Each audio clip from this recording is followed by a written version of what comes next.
सोने का ही पिंजरा क्यों न हो, तोता उसके अंदर मस्त है। क्यों मस्त है? क्योंकि खाने के लिए दर दर भटकने की जरूरत उसको है ना। सुबह सुबह जो गृहिणी होगी जिसके घर में वो तोता रहता होगा, वो सुबह सुबह उसको परोठा बना के खिलाएगी। बच्चे आएंगे, कभी कभी काजू खिलाएंगे, कभी बादाम खिलाएंगे, अमरूद काट के खिलाया जाएगा, हरी मिर्च खिलाई जाएगी। मिट्ठू मिट्ठू भी करते हैं ना, मिट्ठू मिट्ठू बच्चे, वो मिट्ठू भी आ जाता है आगे चौंच हिलाता हुआ। और उससे बढ़िया जिंदगी क्या है? तीनों टाइम का खाना। बिल्ली खाएगी नहीं, सुरक्षित है। पानी लगेगा नहीं, सुरक्षित है, हर तरीके से सुरक्षित है। लेकिन ये जिंदगी क्या घंटा जिंदगी है? ये कोई जिंदगी है यार? ये जिंदगी कोई जिंदगी है? उससे बेहतर आकाश में उड़ता 100 साल की जगह साला 30 साल जीता, लेकिन जीता तो मस्त।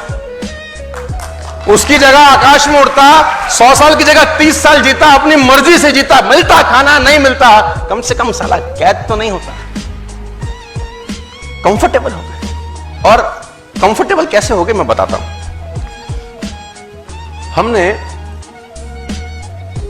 एक जिंदगी में एक स्टेज के बाद, एक उम्र के बाद कॉम्प्रोमाइज चालू कर दिया। कॉम्प्रोमाइज से आदमी कंफर्टेबल होता है। मैं बताता हूं कैसे। सपना या खर्चा इतना है, मान लेते हैं खर्चा इतना है जिंदगी में और कमाई इतनी है, तो हम सोचते हैं कमाई बढ़ाएंगे ना तो फिर कुछ करना पड़ेगा। तो अपन क्या करते हैं? कमाई के बारे में सोचना बंद कर देते हैं। हम इस खर्चे को कम करते करते करते कमाई के बराबर ले आते हैं। फिर कहते हैं जिंदगी तो सेट है, खर्चा इज इक्वल टू कमाई, we are very happy, we are very comfortable. Hello, तो खर्चा कम करके आप कंफर्टेबल हैं। मेरी कहानी कुछ और है। मैं कुछ क्या कह रहा हूं? मैं कह रहा हूं खर्चे वाला जो सर्कल है ना, अपने को छेड़ने का जरूरत नहीं है यार। इसको तो बढ़ाने का जरूरत है। मैं बोलता हूं जो इनकम वाला सर्कल है ना, इस पे काम करने का जरूरत है। और इस पे काम करते करते करते करते करते करते इतना बड़ा ले जाएं कि एक्सपेंसेस का सर्कल सारा उसमें समा जाए पूरा का पूरा। हाथ खड़े करो आप लोग। अरे वाह, और ऊपर खड़े करो, और ऊपर। यही तुम्हारी समस्या है साला।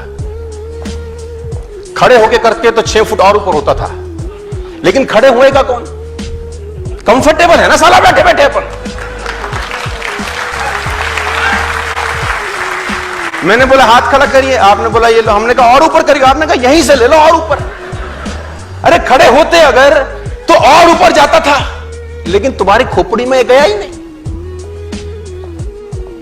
नेवर बी अ कंफर्टेबल, मतलब कहते हैं अगर आप जिंदगी में कंफर्टेबल होते हैं, प्रेजेंट आपका कंफर्टेबल है, तो फ्यूचर हमेशा अनकंफर्टेबल होगा। और अगर आपका प्रेजेंट अनकंफर्टेबल है, फ्यूचर नो डाउट आपका कंफर्टेबल होगा। ये डिसाइड करिए आज। फ्रॉग सिंड्रोम करके एक कोट है, फ्रॉग सिंड्रोम, मेंढक की कहानी। मेंढक को एक फ्राई पैन में पानी में डाला जाता है। फ्राई पैन के अंदर पानी होता है, मेंढक डाल देते हैं और नीचे से आग लगा देते हैं, है ना। अब बॉईल होता है वाटर।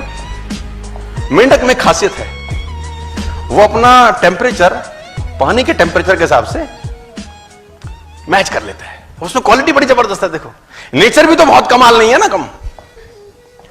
अब उसका आप टेम्परेचर धीरे से बढ़ाओ, आग का। जो पानी का टेम्परेचर बढ़ेगा अंदर, मेंढक क्या करता है? उस बढ़े हुए टेम्परेचर के हिसाब से एडजस्ट करता है।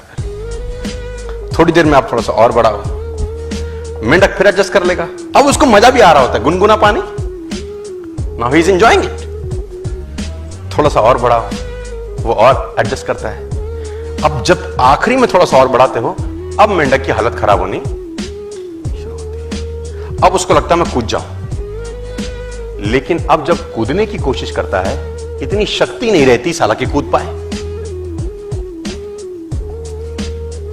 जब कूदने का प्रयास करता है, पानी इतना गर्म हो चुका होता है कि उसमें इतना ताकत नहीं रहता कि वो कूद के उस फ्राई पैन से बाहर, और आखिरी में वो मेंढक मर जाता है। गर्म पानी मारा मेंढक को। जब उसको कूदी मारनी थी साले को, वो तब कूदी नहीं मारा, ये उसको मार गया।